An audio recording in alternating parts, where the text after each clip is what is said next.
Chapter 48 of the Count of Monte Cristo. Chapter 48. Ideology. If the Count of Monte Cristo had been for a long time familiar with the ways of Parisian society, he would have appreciated better the significance of the step which Monsieur de Villefort had taken. Standing well at court, whether the king regnant was of the older or younger branch, whether the government was doctrinaire liberal or conservative, looked upon by all as a man of talent, since those who have never experienced a political check are generally so regarded, hated by many, but warmly supported by others, without being really liked by anybody. Monsieur de Villefort held a high position in the magistracy, and maintained his eminence like a Harley or a mole. His drawing-room, under the regenerating influence of a young wife and a daughter by his first marriage, scarcely 18, was still one of the well-regulated Paris salons, where the worship of traditional customs and the observance of rigid etiquette were carefully maintained. A freezing politeness, a strict fidelity to government principles, a profound contempt for theories and theorists, a deep-seated hatred of ideality, these were the elements of private and public life displayed by Monsieur de Villefort. He was not only a magistrate, he was almost a diplomatist. His relations with the former court, of which he always spoke with dignity and respect, made him respected by the new one, and he knew so many things that not only was he always carefully considered, but sometimes consulted. Perhaps this would not have been so had it been possible to get rid of Monsieur de Villefort, but, like the feudal barons who rebelled against their sovereign, he dwelt in an impregnable fortress. This fortress was his post as king's attorney, all the advantages of which he exploited with marvellous skill, and which he would not have resigned but to be made deputy, and thus to replace neutrality by opposition. Ordinarily, Monsieur de Villefort made and returned very few visits. His wife visited for him, and this was the received thing in the world, where the weighty and multifarious occupations of the magistrate were accepted as an excuse for what was really only calculated pride, a manifestation of professed superiority.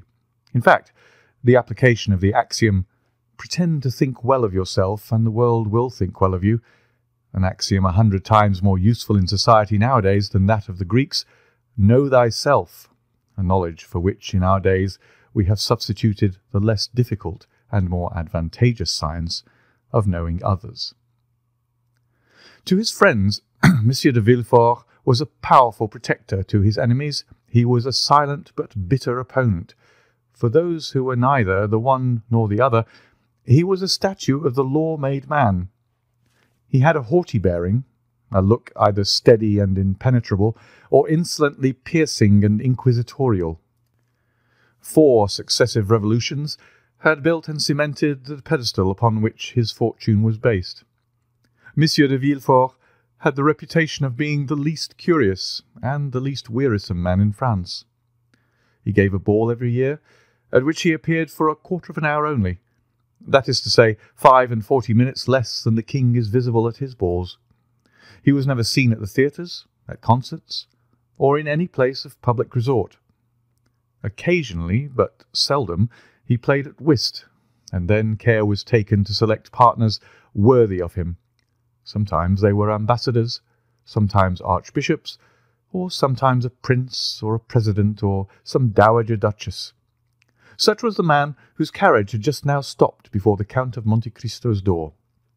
The valet de chambre announced Monsieur de Villefort at the moment when the Count, leaning over a large table, was tracing on a map the route from St. Petersburg to China.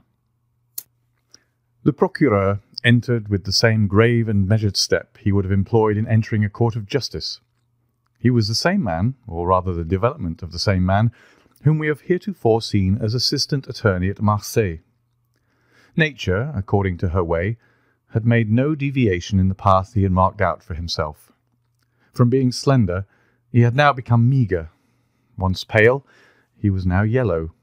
His deep-set eyes were hollow, and the gold spectacles shielding his eyes seemed to be an integral portion of his face.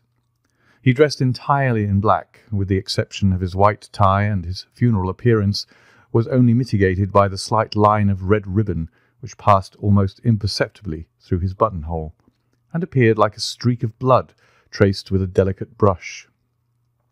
Although master of himself, Monte Cristo scrutinized with irrepressible curiosity the magistrate whose salute he returned, and who, distrustful by habit, and especially incredulous as to social prodigies, was much more despised to look upon the noble stranger, as Monte Cristo was already called, as an adventurer in search of new fields, or an escaped criminal, rather than as a prince of the Holy See or a sultan of the 1,001 Nights.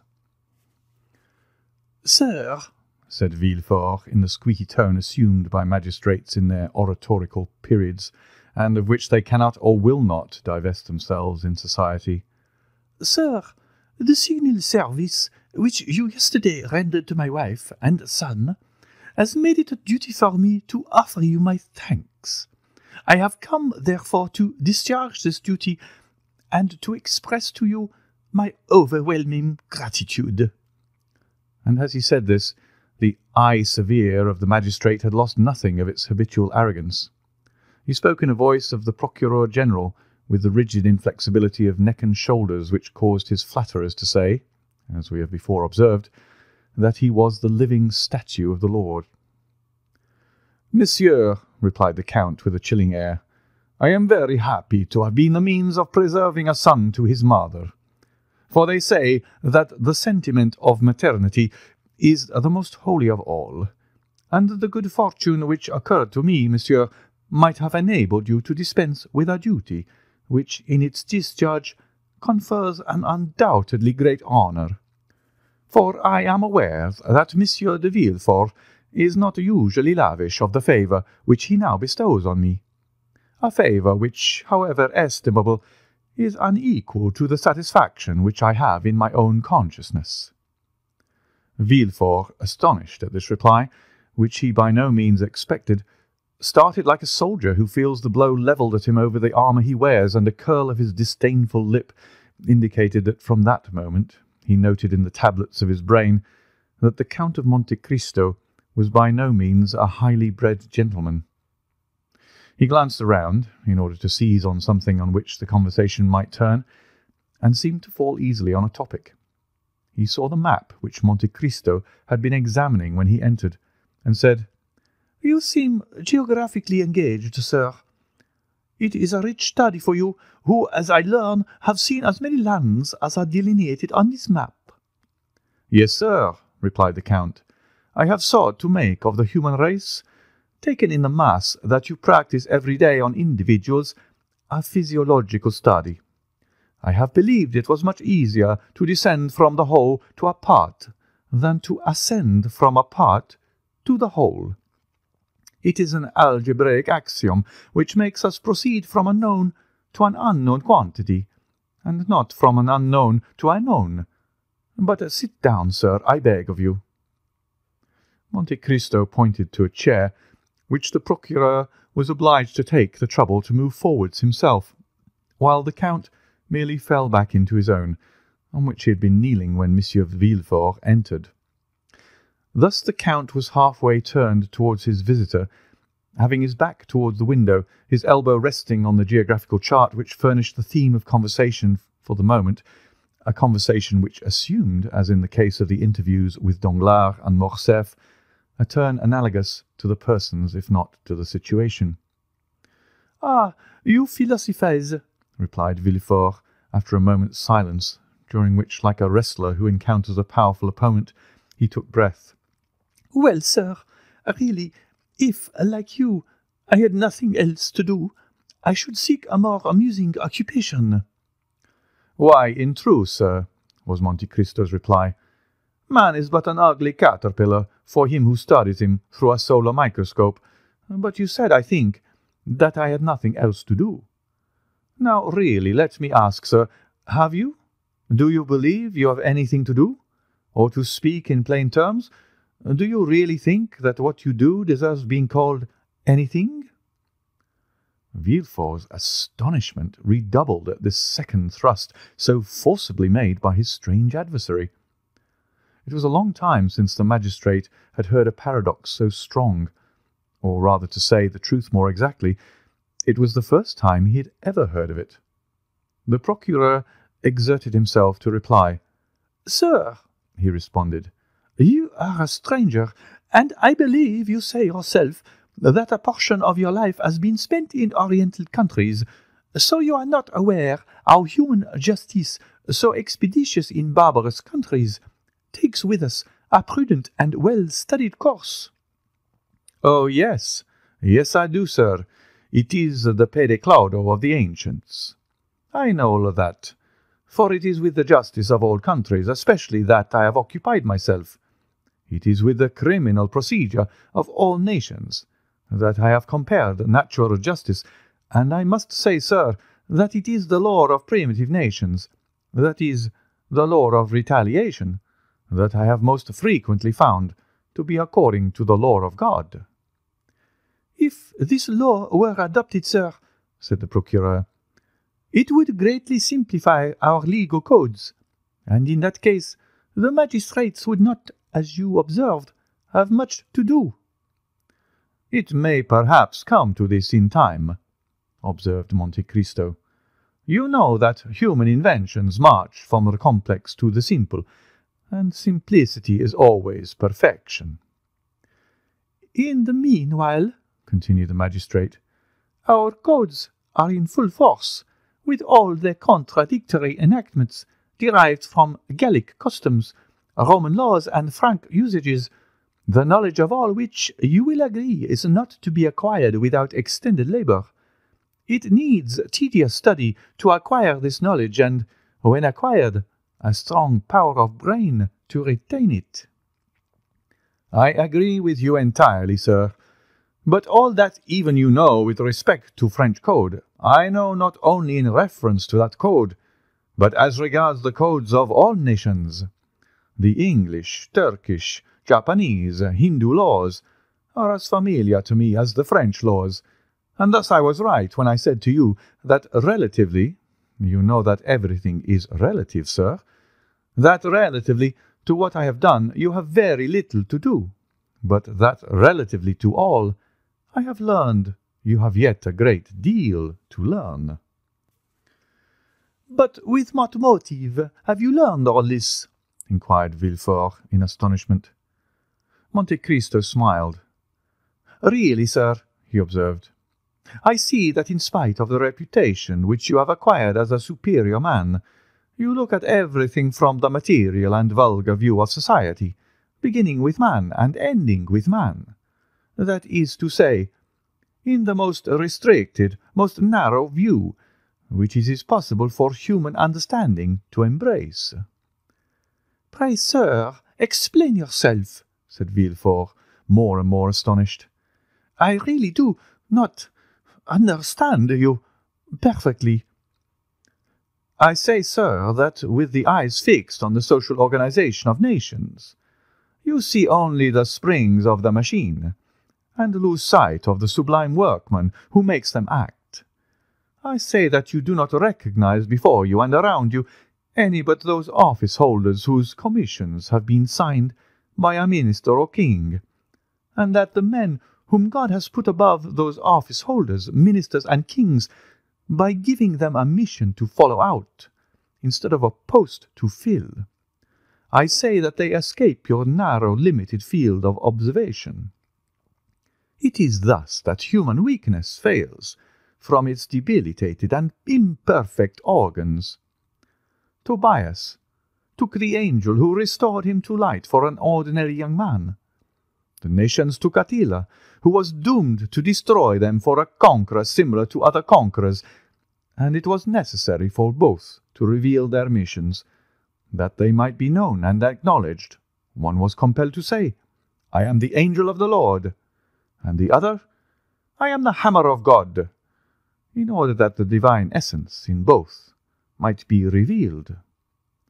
"Then," said Villefort, more and more amazed, and really supposing he was speaking to a mystic or a madman, "you consider yourself as one of those extraordinary beings whom you have mentioned?"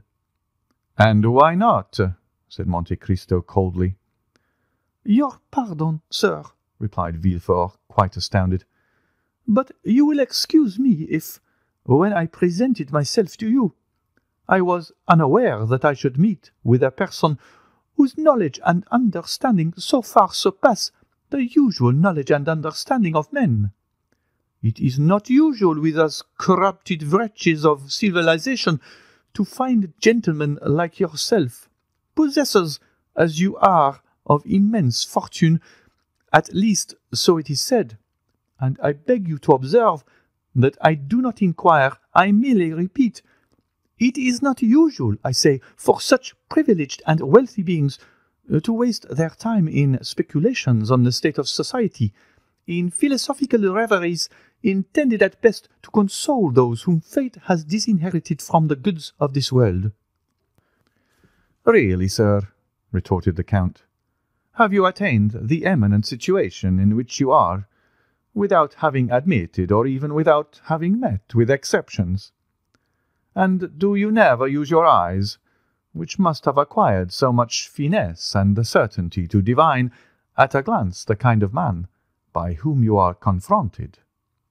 Should not a magistrate be not merely the best administrator of the law, but the most crafty expounder of the chicanery of his profession? A steel probe to search hearts, a touchstone to try the gold which in each soul is mingled with more or less of alloy." "Sir," said Villefort, "upon my word you overcome me. I really never heard a person speak as you do." "Because you remain eternally encircled in a round of general conditions, and have never dared to raise your wings into those upper spheres which God has peopled with invisible or exceptional beings." "And you allow then, sir, that spheres exist, and that these marked and invisible beings mingle amongst us?" "Why should they not? Can you see the air you breathe, and yet without which you could not for a moment exist?" "Then we do not see those beings to whom you allude?" "Yes, we do. You see them whenever God pleases to allow them to assume a material form. You touch them, come in contact with them, speak to them, and they reply to you." "Ah," said Villefort, smiling, "I confess I should like to be warned when one of these beings is in contact with me." "You have been served as you desire, monsieur, for you were warned just now, and I now again warn you." "Then you yourself are one of these marked beings?" "Yes, monsieur, I believe so, for until now no man has found himself in a position similar to mine. The dominions of kings are limited either by mountains or rivers, or a change of manners, or an alteration of language.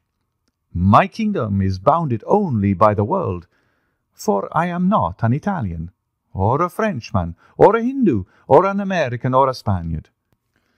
I am a cosmopolite. No country can say it was my birth. God alone knows what country will see me die. I adopt all customs, speak all languages. You believe me to be a Frenchman, for I speak French with the same facility and purity as yourself. Well, Ali, my Nubian, believes me to be an Arab. Bertuccio, my steward, takes me for a Roman. Haldi, my slave, thinks me a Greek. You may therefore comprehend that being of no country, asking no protection from any government, acknowledging no man as my brother, not one of the scruples that arrest the powerful or the obstacles which paralyze the weak, paralyzes or arrests me. I have only 2 adversaries. I will not say 2 conquerors, for with perseverance I subdue even them. They are time and distance. There is a third, and the most terrible. That is my condition as a mortal being. This alone can stop me in my onward career before I have attained the goal at which I aim. For all the rest I have reduced to mathematical terms. What men call the chances of fate, namely ruin, change, circumstances. I have fully anticipated, and if any of these should overtake me, yet it will not overwhelm me. Unless I die, I shall always be what I am, and therefore it is that I utter the things you have never heard, even from the mouths of kings. For kings have need, and other persons have fear of you. For who is there who does not say to himself, in a society as incongruously organized as ours, perhaps some day I shall have to do with the king's attorney? But can you not say that, sir? The moment you become an inhabitant of France, you are naturally subjected to the French law. I know it, sir, replied Monte Cristo. But when I visit a country, I begin to study, by all the means which are available, the men from whom I may have anything to hope or to fear, till I know them as well as, perhaps better than they know themselves. It follows from this, that the king's attorney, be he who he may be with whom I should have to deal, would assuredly be more embarrassed than I should. That is to say, replied Villefort with hesitation, that human nature being weak, every man, according to your creed, has committed faults. Faults or crimes, responded Monte Cristo with a negligent air. And that you alone, amongst the men whom you do not recognize as your brothers, for you have said so, observed Villefort in a tone that faltered somewhat, you alone are perfect? No, not perfect, was the Count's reply. Only impenetrable, that's all. But let us leave off this strain, sir, if the tone of it is displeasing to you. I am no more disturbed by your justice than are you by my second sight.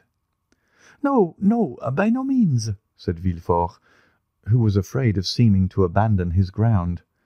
No, by your brilliant and almost sublime conversation, you have elevated me above the ordinary level. We no longer talk, we rise to dissertation, but you know how the theologians in their collegiate chairs, and philosophers in their controversies, occasionally say cruel truths.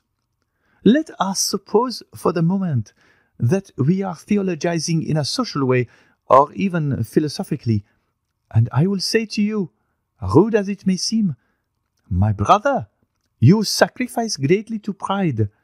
You may be above others, but above you there is God. Above us all, sir, was Monte Cristo's response, in a tone with an emphasis so deep that Villefort involuntarily shuddered. I have my pride afore men, serpents always ready to threaten every one who would pass without crushing them under foot.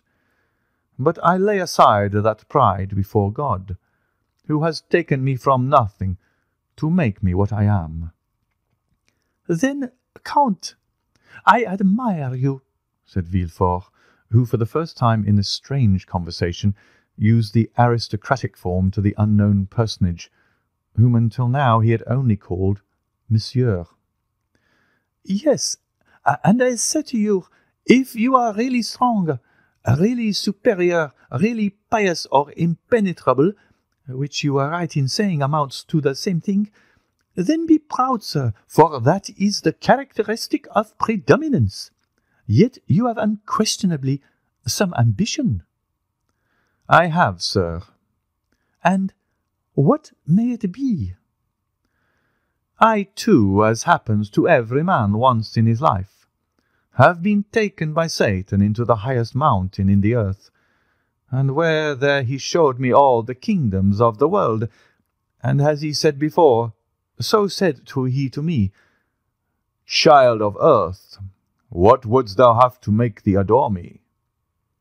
I reflected long, for a gnawing ambition had long preyed upon me, and then I replied, Listen, I have always heard of Providence, and yet I have never seen him, or anything that resembles him, or which can make me believe that he exists. I wish to be Providence myself, for I feel that the most beautiful, noblest, most sublime thing in the world is to recompense and punish." Satan bowed his head and groaned. "You mistake," he said. "Providence does exist, only you have never seen him, because the child of God is as invisible as the parent. You have seen nothing that resembles him, because he works by secret springs and moves by hidden ways. All I can do for you is to make you one of the agents of that providence." The bargain was concluded. "I may sacrifice my soul, but what matters it?" added Monte Cristo. "If the thing were to do again, I would again do it." Villefort looked at Monte Cristo with extreme amazement. "Count," he inquired, "have you any relations?" "No, sir, I am alone in the world." "So much the worse." "Why?" asked Monte Cristo. "Because then you might witness a spectacle calculated to break down your pride. You say you fear nothing but death." "I did not say that I feared it. I only said that death alone could check the execution of my plans." "And old age?" "My end will be achieved before I grow old." "And madness?" "I have been nearly mad, and you know the axiom, non bis in idem. It is an axiom of criminal law, and consequently you understand its full application." "Sir," continued Villefort, "there is something to fear besides death, old age, and madness. For instance, there is apoplexy, that lightning stroke which strikes but does not destroy you, and yet which brings everything to an end. You are still yourself as now, and yet you are yourself no longer. You who, like Ariel, verge on the angelic, are but an inert mass, which, like Caliban, verges on the brutal, and this is called in human tongues, as I tell you, neither more nor less than apoplexy. Come, if so you will count and continue this conversation at my house. Any day you may be willing to see an adversary capable of understanding and anxious to refute you. And I will show you my father, Monsieur Noirtier de Villefort, one of the most fiery Jacobins of the French Revolution. That is to say, he had the most remarkable audacity, seconded by a most powerful organization. A man who has not, perhaps, like yourself, seen all the kingdoms of the earth, but who has helped to overturn one of the greatest. In fact, a man who believed himself, like you, one of the envoys, not of God, but of a supreme being, not of providence, but of fate. Well, sir, the rupture of a blood vessel on the lobe of the brain has destroyed all this. Not in a day, not in an hour, but in a second. Monsieur Noirtier, who on the previous night was the old Jacobin, the old senator, the old Carbonaro, laughing at the guillotine, the cannon, and the dagger. Monsieur Noirtier, playing with the revolutions. Monsieur Noirtier, for whom France was a vast chessboard, from which pawns, rooks, knights, and queens were to disappear, so that the king was checkmated. Monsieur Noirtier, the redoubtable, was the next morning. Poor Monsieur Noirtier, the helpless old man, at the tender mercies of the weakest creature in the household, that is, his grandchild, Valentine, a dumb and frozen carcass, in fact, living painlessly on, that time may be given for his frame to decompose without his consciousness of its decay. "Alas, sir," said Monte Cristo, "this spectacle is neither strange to my eye nor my thought. I am something of a physician, and have, like my fellows, sought more than once for the soul in living and in dead matter. Yet, like Providence, it has remained invisible to my eyes. although present to my heart. 100 writers since Socrates, Seneca, St. Augustine, and Gall have made in verse and prose the comparison you have made. And yet I can well understand that a father's sufferings may effect great changes in the mind of a son. I will call on you, sir, since you bid me contemplate for the advantage of my pride this terrible spectacle, which must have been so great a source of sorrow to your family. It would have been so, unquestionably, had not God given me so large a compensation. In contrast with the old man, who is dragging his way to the tomb, are 2 children just entering into life. Valentine, the daughter by my first wife, Mademoiselle Renée de Saint-Méran, and Edward, the boy whose life you have this day saved. And what is your deduction from this compensation, sir? Inquired Monte Cristo. My deduction is, replied Villefort, that my father, led away by his passions, has committed some fault unknown to human justice, but marked by the justice of God. That God, desirous in his mercy to punish but one person, has visited his justice on him alone. Monte Cristo, with a smile on his lips, uttered in the depths of his soul a groan which would have made Villefort fly had he but heard it. "Adieu, sir," said the magistrate, who had risen from his seat. "I leave you, bearing a remembrance of you, a remembrance of esteem, which I hope will not be disagreeable to you when you know me better. For I am not a man to bore my friends, as you will learn. Besides, you have made an eternal friend of Madame de Villefort." The Count bowed, and contented himself with seeing Villefort to the door of his cabinet, the procureur being escorted to his carriage by 2 footmen, who, on a signal from their master, followed him with every mark of attention. When he had gone, Monte Cristo breathed a profound sigh, and said, "Enough of this poison. Let me now seek the antidote." Then, sounding his bell, he said to Ali, who entered, "I am going to Madame's chamber. Have the carriage ready at 1 o'clock." End of chapter 48.